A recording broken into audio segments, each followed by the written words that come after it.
Iran ने आगे से कहा जी कि हमारी तो कुछ शराइत हैं अपनाए हरमुज खोलने की, जाके ट्रंप को बता दो कि वो शराइत पूरी करेगा तो अपनाए हरमुज खुलेगी, वरना नहीं। धमकी है एक लिहाज से। अमेरिका की फॉर्मर फॉरेन सेक्रेटरी हैं हिलरी क्लिंटन, उन्होंने एक इंटरव्यू में कहा कि अगर अमेरिका मिडिल ईस्ट से बाहर निकलना चाहता है तो इंडिया की मदद ले और चाइना की मदद ले।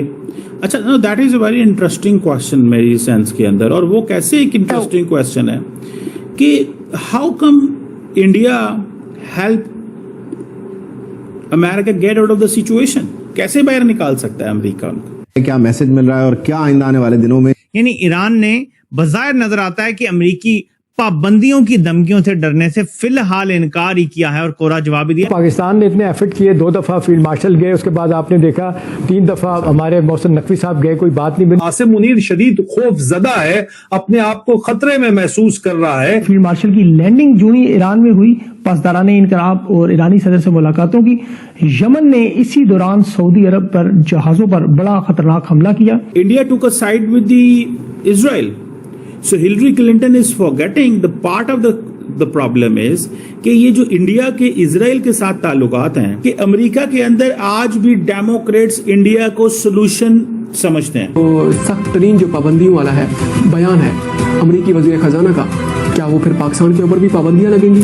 50% पाकिस्तान की ज्योग्राफिकल टेरिटरी में सिविल वॉर हो रही है। अब आप सोच रहे हैं कि 50% का फिगर कहां से आया?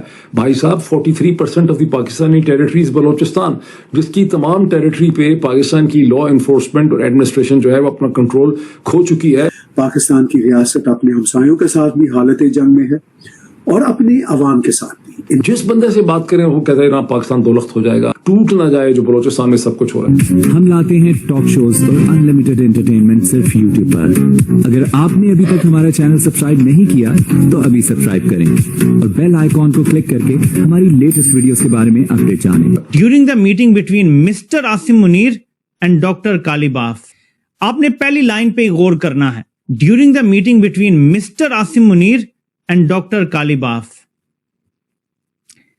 कोई फील्ड मार्शल नहीं कहा, कोई आर्मी चीफ नहीं कहा, कोई सीडीएफ नहीं कहा। देखिए ना, बड़े ओहदे हैं, फील्ड मार्शल है, डिफेंस फोर्सेस का चीफ है और भी बहुत कुछ है।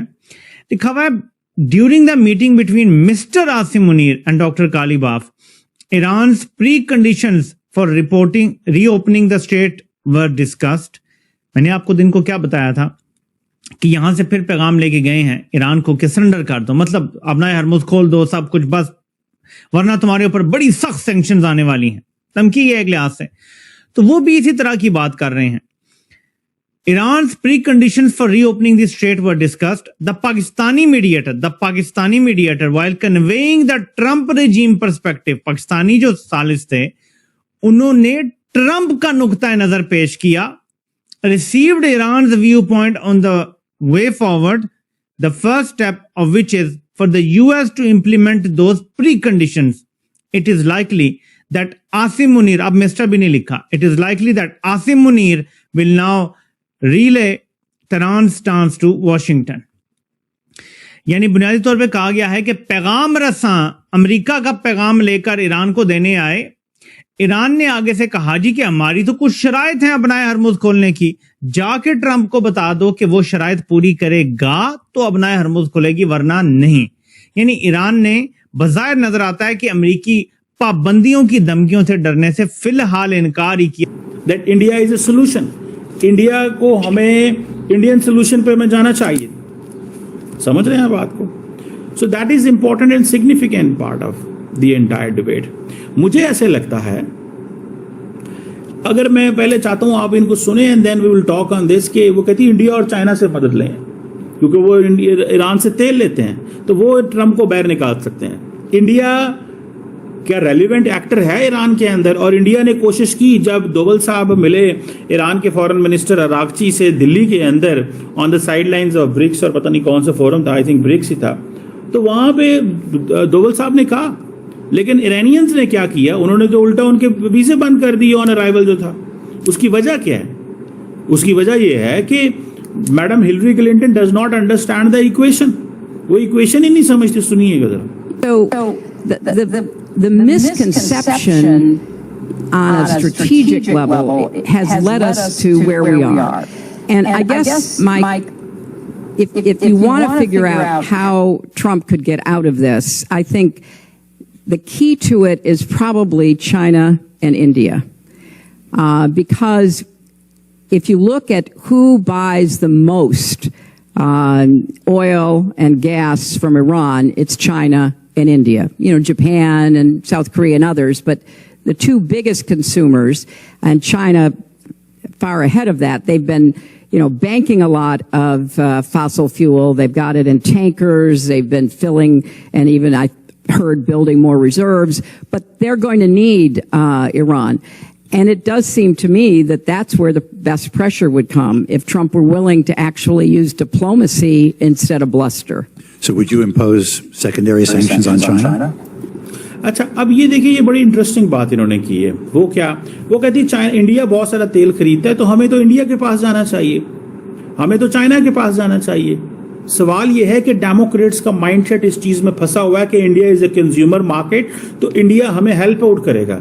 इसी चीज को देख के तो अमेरिका की स्ट्रेटेजिक कम्युनिटी, अमेरिकन मिलिट्री जो है, स्ट्रेटेजिक कम्युनिटी, एस्टैब्लिशमेंट और whatever you call it, they realise कि India is not a part of the solution. ज्यादा अमेरिका इंडिया के ऊपर अपना, उनके ऊपर रिलाय करेगा, उतनी ज्यादा फेवर्स इंडिया अमेरिका से ले सकता है। ऑन द कॉन्ट्रेरी, अगर पाकिस्तान के साथ अमेरिका बहुत ज्यादा फेवर्स ले भी रहा है तो पाकिस्तान शायद उस पोजीशन में नहीं है कि उतनी लंबी चौड़ी फेवर ले सके, बिकॉज हमारे पास वो मीन्स नहीं है, वो टूल्स नहीं है कि हम वो चीजें कर सकें।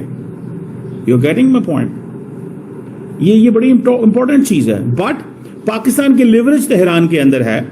क्या इंडिया का फॉरेन मिनिस्टर तेहरान में जाके सबको मिल सकता है?